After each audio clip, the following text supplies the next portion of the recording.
Hai, perkenalkan nama saya Tian Separin Samadil.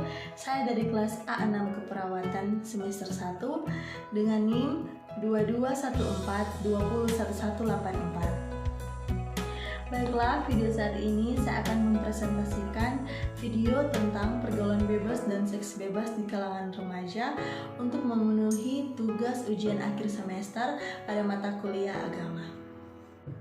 Kita masuk dalam pendahuluan.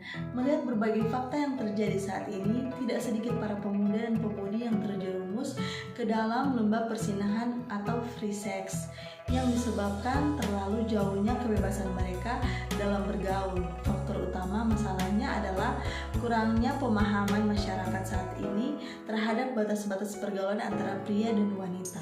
Apa itu pergaulan bebas? Nah, pengertian pergaulan bebas adalah salah satu bentuk perilaku menyimpang yang mana bebas yang dimaksud adalah melewati batas-batas norma ketimuran yang ada. Masalah pergaulan bebas ini sering kita dengar baik di lingkungan maupun dari media massa. Pergaulan bebas adalah salah satu kebutuhan hidup dari makhluk sosial yang dalam kesehariannya membutuhkan orang lain dan hubungan antara manusia melalui suatu pergaulan. Pengertian dari seks bebas dan remaja. Seks bebas merupakan hubungan yang dilakukan oleh laki-laki dan perempuan tanpa adanya ikatan perkawinan. Kita tentu tahu bahwa pergaulan bebas itu adalah salah satu bentuk perilaku menyimpang, yang mana bebas yang dimaksud adalah melewati batas. Sedangkan pengertian dari remaja adalah masa peralihan dari anak-anak menuju ke dewasa. Ciri-ciri pergaulan bebas. Yang pertama, menghamburkan uang untuk kesenangan semata menurut kepuasan nafsu. Yang kedua, kurang bertanggung jawab apabila diberikan tugas. Yang ketiga, tidak bijaksana dalam memanfaatkan waktu. Contohnya main game, begadang, sudah menghabiskan banyak waktu. Yang keempat itu, suka ikut pesta hura-hura yang tidak bermanfaat. Dan yang terakhir itu, berperilaku tidak baik dalam masyarakat dan merugikan masyarakat. Apa saja faktor penyebab dari pergaulan bebas? Ada beberapa faktor, yaitu yang pertama, rendahnya tingkat pendidikan keluarga, tidak diberitahukan oleh orang tua, tidak dapat pengetahuan dari orang tua, itu merupakan salah satu faktor. Faktor selanjutnya yaitu keluarga broken home, di mana dia seringkali mendengar pertengkaran orang tua, dia tidak mendapat pengetahuan dari orang tua. Dan yang ketiga itu kurangnya pengetahuan tentang seks bebas, rasa ingin tahu tentang seks bebas. Dan yang terakhir, kurang wawasan agama. Kita masuk dalam pembahasan Alkitab, di mana pandangan Alkitab terhadap pergaulan dan seks bebas itu terdapat dalam 1 Korintus 6 ayat 12-20. Ayat 12, masalah penyalahgunaan kebebasan. Allah memberikan kebebasan bagi manusia, membuktikan bahwa manusia itu adalah makhluk yang unik dari makhluk ciptaan yang lainnya. Kebebasan tidak bermakna memperoleh izin dan melakukan segala hal. Bermanfaat bagi menyerupai Kristus, orang yang menggunakan kebebasan sedemikian rupa hingga ia diperbudak oleh nafsunya. Yang kedua, ayat 15-16, tubuh untuk kemuliaan Tuhan. Tubuh manusia adalah anggota Kristus, sementara memberi peringatan terhadap kelemahan moral. Rasul Paulus menunjukkan akibat kebejatan seks bagi orang percaya. Ketika ia mengingatkan dirinya dengan seorang wanita asusila, ia menjadi satu dengan wanita tersebut, berada di bawah pengaruh kekuasaan wanita itu, menajiskan apa yang telah dikuduskan di salib.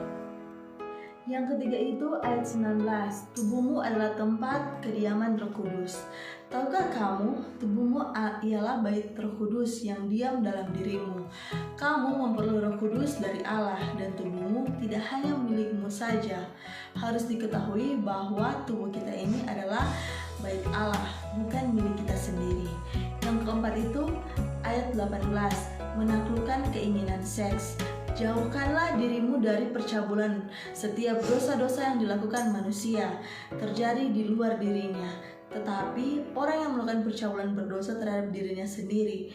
Jauhilah perbuatan-perbuatan yang cabul, karena semua dosa yang dilakukan orang terjadi di luar tubuh orang itu. Amsal 13 ayat 20. Siapa bergaul dengan orang bijak menjadi bijak, tetapi siapa berteman dengan orang bebal menjadi malang. Jadi kita sebagai anak-anak remaja atau pemuda, marilah kita bukan untuk memilih-milih teman apakah dia kaya atau miskin, tapi kita harus melihat apakah teman kita ini bisa membawa kita ke dalam hal-hal baik atau hal-hal buruk. Jadi kita harus selektif dalam memilih teman. Dampak negatif dari pergaulan bebas atau seks bebas yaitu yang pertama bisa menimbulkan kehamilan dan juga penyakit-penyakit yang menular. Yang kedua itu ketergantungan obat-obatan terlarang. Yang ketiga itu kriminalitas, dan yang keempat itu tidak baik dengan keluarga. Dan yang terakhir, prestasi bisa menurun. Yang dulunya dia menjadi anak yang pintar di kelas, tapi ketika dia melakukan seks bebas atau pergaulan bebas, akhirnya dia memiliki prestasi yang menurun. Bagaimana cara menghindari pergaulan bebas? Yaitu yang pertama, menegakkan aturan hukum. Yang kedua, sosialisasi di sekolah. Yang ketiga, memperbaiki cara pandang. Yang keempat, menjaga keseimbangan pola hidup. Dan yang terakhir, banyak membaca buku. Kita masuk dalam bab penutup. Teman-teman, hidup ini pilihan. Generasi muda penerus gereja, pilihlah yang terbaik untuk masa depanmu. Jangan mengambil keputusan yang mana bisa membuatmu tidak memiliki pilihan lain di masa depan, karena sudah terlanjur melakukan perbuatan yang harus dipertanggungjawabkan. Jadi, saya ingatkan kembali, jangan salah memilih. Kita harus tetap menerima Allah sebagai juru selamat kita, Allah sebagai pelita kita. Demikianlah video presentasi saya. Kiranya video ini dapat bermanfaat bagi kita semua. Terima kasih. Halo teman-teman, kembali lagi dengan saya Tian Vanessa Madil dari kelas A6 keperawatan. Nah, saat ini saya ingin mengajak teman-teman yang masih bingung untuk membeli tempat perkuliahan, marilah untuk bergabung bersama kami di Universitas Pembangunan Indonesia Manado. Saya yakin dan percaya kalian jika berkuliah di tempat ini, kalian akan menjadi mahasiswa-mahasiswi yang berprestasi. Terima kasih, dadah.